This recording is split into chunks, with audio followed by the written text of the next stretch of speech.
Welcome to this explainer. Today, we're unpacking a diplomatic encounter with absolutely massive global stakes. We're looking at the recent high-level meeting between two of Asia's largest powers, India and China. Specifically, we're going to break down the very clear, very firm message delivered by India's External Affairs Minister, Dr. S. Jaishankar, regarding border stability, economic relations, and what it all means for future cooperation. Honestly, if you want to understand the shifting geopolitical landscape today, you really have to understand this relationship. To truly grasp the gravity of this meeting, just think about this number. Together, these two countries represent more than 1/3 of all humanity. That's over 1/3 of the people on Earth. So this isn't just a localized diplomatic chat, it's an encounter that carries incredible weight. They play a massive role in the global economy, and any shifts in their dynamic, well, they send ripples across the entire planet. Okay, let's dive into our roadmap for today. We'll be covering 1. Two powers, global stakes. 2. Border peace comes first. 3. The trade deficit dilemma. 4. China's diplomatic stance. And 5. The bigger geopolitical picture. Section 1. Two powers, global stakes. Taking a macro view of the landscape leading up to this highly anticipated meeting between Dr. S. Jaishankar and Chinese Foreign Minister Wang Yi, we have to ask, why exactly is the entire world watching this interaction so closely?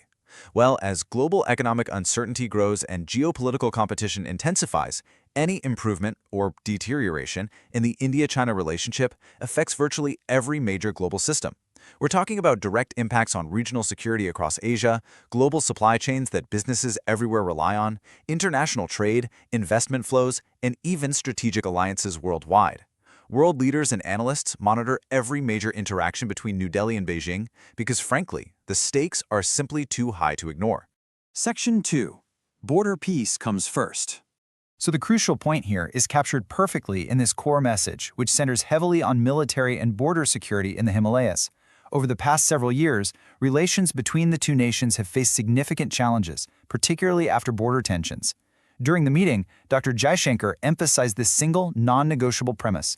Peace and stability along the border are absolutely essential for normal relations. According to India, you literally cannot have genuine progress in bilateral relations unless these border issues are properly and thoroughly addressed. To really give that statement some teeth, India laid out a very straightforward list of prerequisites. The message was firm and clear. Number 1, border peace must come first. Number 2, mutual trust must be rebuilt. Remember, the deadly border clashes in 2020 shattered decades of established peace protocols, which is why rebuilding that baseline trust is just paramount. And number 3, agreements between both countries must be respected. India's position is that any future cooperation heavily depends on stability and predictability. And it's worth noting, this isn't some new stance. This reflects India's consistent position over the past few years. Section 3. The trade deficit dilemma. Now, what's genuinely fascinating about this is the paradox. On one hand, you have significant political and security tensions that remain a major obstacle to restoring normal relations. But on the other hand, despite these political roadblocks, bilateral trade between India and China has actually continued to grow. It's a remarkable dynamic where the economic engines just keep turning, even when political channels are strained. But that growing trade definitely comes with a catch. At the core of this economic friction is the staggering trade deficit. India imports significantly more from China than it exports, creating a massive imbalance that New Delhi views as completely unsustainable. We aren't just talking about a slight difference in numbers here, we're talking about a strategic vulnerability. India relies heavily on Chinese imports for critical sectors like pharmaceuticals, electronics, and heavy machinery. That gives China immense economic leverage, while Indian exports really struggle to find an equal footing in the Chinese market.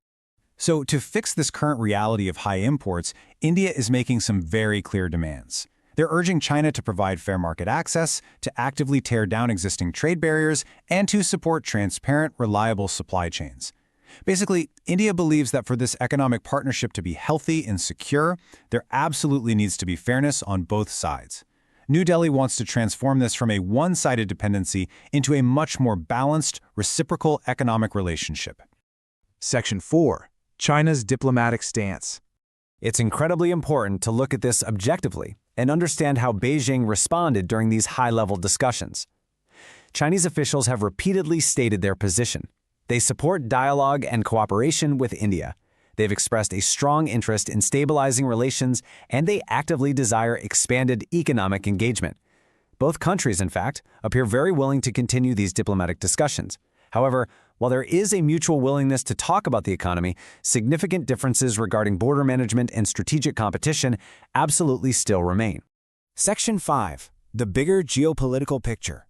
And this brilliantly illustrates exactly why managing this relationship is so incredibly urgent right now. When we zoom out to the broader global picture, we're witnessing shifting global alliances. On one side, India is actively strengthening its partnerships with countries like the US, Japan, Australia, and various European nations, often through frameworks like the Quad. Meanwhile, on the other side, China continues to expand its own influence and strategic footprint across Asia and beyond.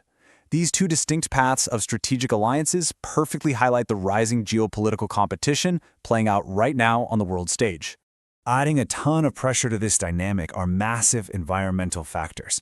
The world is witnessing rapid technological change right alongside increasing concerns about supply chain security.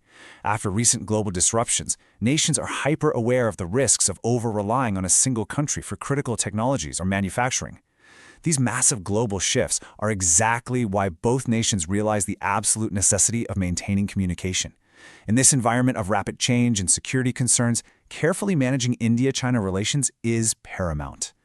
Let's move to what happens next and see how this builds a potential path forward. Experts believe normalization depends on 4 specific steps.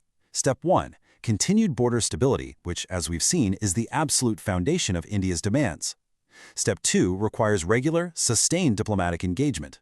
Step 3 is ensuring economic cooperation is truly based on fairness rather than imbalance. And finally, Step 4 demands genuine confidence-building measures between both countries. If these 4 areas improve, relations could gradually move toward normalization. But if tensions return, that progress is going to slow significantly. Jaishankar's message was firm, but definitely diplomatic. New Delhi wants border peace and mutual trust as the foundation, right alongside fairer trade practices. The coming months will really reveal whether both countries can turn this dialogue into meaningful progress.